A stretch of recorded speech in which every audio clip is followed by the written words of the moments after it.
जब उस भड़कती हुई खतरनाक आग की तरफ हजरत इब्राहिम अलैहिस्सलाम को फेंका गया तो आपने अपनी जबान से दुनिया की तारीख का सबसे बड़ा तवक्कुल दिखाते हुए क्या फरमाया, आइए देखते हैं। ये उस वक्त की बात है जब हजरत इब्राहिम अलैहिस्सलाम ने एक लॉजिक से भरी महफिल में उन जालिमों को लाजवाब कर दिया तो वो शर्मिंदगी मिटाने के लिए गुस्से से पागल हो गए और चीखने लगे, इब्राहिम को खत्म कर दो और अपने खुदाओं की मदद करो। कौम ने फैसला किया कि नऊजुबिल्लाह हजरत इब्राहिम अलैहिस्सलाम को जिंदा जला दिया जाए। इस मकसद के लिए एक बहुत बड़ा मैदान चुना गया। कहा जाता है कि कई दिनों तक लोग लकड़ियां जमा करते रहे। नौबत यहाँ तक पहुँच गई कि अगर कोई औरत बीमार पड़ती तो वो मन्नत मानती कि अगर मुझे शिफा हो गई तो हजरत इब्राहिम अलैहिस्सलाम को नजरे आतिश करने के लिए इतनी लकड़ियां दूंगी। जब आग लगाई गई तो उसके शोले इतने बुलंद थे कि जब कोई परिंदा उसके ऊपर से गुजरता तो वो उस गर्मी से जलकर गिर जाता। अब मसला ये था कि इतनी तेज आग के करीब कौन जाएगा। मरदूद शैतान ने उन्हें मंजनीक बनाने का आइडिया दिया। इब्राहिम अलैहिस्सलाम को रस्सी से जकड़कर मंजनीक में रखा गया ताकि उन्हें दूर से आग में फेंका जा सके। जब मंजनीक की रस्सी काट दी गई, हजरत इब्राहिम अलैहिस्सलाम को हवा में उछाला गया। आप उस भड़कती हुई खतरनाक आग की तरफ जा रहे थे। जमीन पर कोई उनका मददगार नहीं था। ठीक उसी वक्त हवा के दरमियान हजरत जिब्राइल अलैहिस्सलाम हाजिर हुए। उन्होंने पूछा, ए इब्राहिम, क्या आपको कोई हाजत है? क्या मैं आपकी मदद करूं? आपने जिब्राइल अलैहिस्सलाम को देखा और फरमाया, तुमसे नहीं, तुमसे मुझे कोई मदद नहीं चाहिए। और फिर अपनी जबान से दुनिया की तारीख का सबसे बड़ा तवक्कुल दिखाते हुए फरमाया, हस्बुनल्लाहु व निअमल वकील, यानी मेरे लिए अल्लाह काफी है और वो बेहतरीन कारसाज है।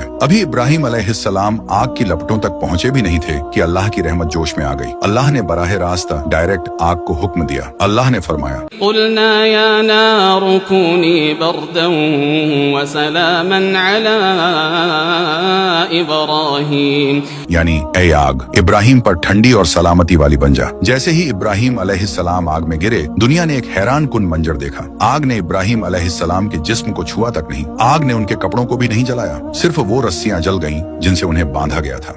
हजरत इब्राहिम अलैहिस्सलाम आग के दरमियान बड़े सुकून से बैठ गए। रिवायत में आता है कि अल्लाह ने वहां जन्नत से एक तख्त और फूलों का बाग पैदा कर दिया। साइंस आज भी हैरान है कि वो आग हजरत इब्राहिम अलैहिस्सलाम को क्यों कुछ भी नहीं कर सकी, क्योंकि साइंस सबब यानी कॉज देखती है और अल्लाह मुसब्बिबुल असबाब यानी क्रिएटर ऑफ कॉजेस है। आग की अपनी कोई मर्जी नहीं, सिर्फ और सिर्फ अल्लाह के हुक्म की गुलाम है। जब हजरत इब्राहिम अलैहिस्सलाम उस भड़कती हुई खतरनाक आग से सही सलामत बाहर निकले तो पूरे बाबुल शहर में शोर मच गया। लोग अपनी आंखों पर यकीन नहीं कर पा रहे थे। ये खबर जंगल की आग की तरह फैल गई और महल में बैठे मगरूर बादशाह नमरूद तक पहुंच गई। नमरूद जो खुद को खुदा कहलाता था, उसकी सल्तनत की बुनियादें हिल गईं। उसने सोचा, अगर आज मैंने इस नौजवान को बातों में न हराया तो लोग मेरे बजाय हजरत इब्राहिम के रब की इबादत शुरू कर देंगे। अपनी पावर कुर्सी बचाने के लिए उसने हजरत इब्राहिम अलैहिस्सलाम को अपने भरे दरबार में मुनाजरे का चैलेंज दे दिया। हजरत इब्राहिम अलैहिस्सलाम पूरे इत्मीनान और वकार के साथ दरबार में दाखिल हुए। एक तरफ नमरूद अपने सोने के तख्त पर बैठा था और दूसरी तरफ हजरत इब्राहिम अलैहिस्सलाम अकेले अल्लाह की मदद के साथ खड़े थे।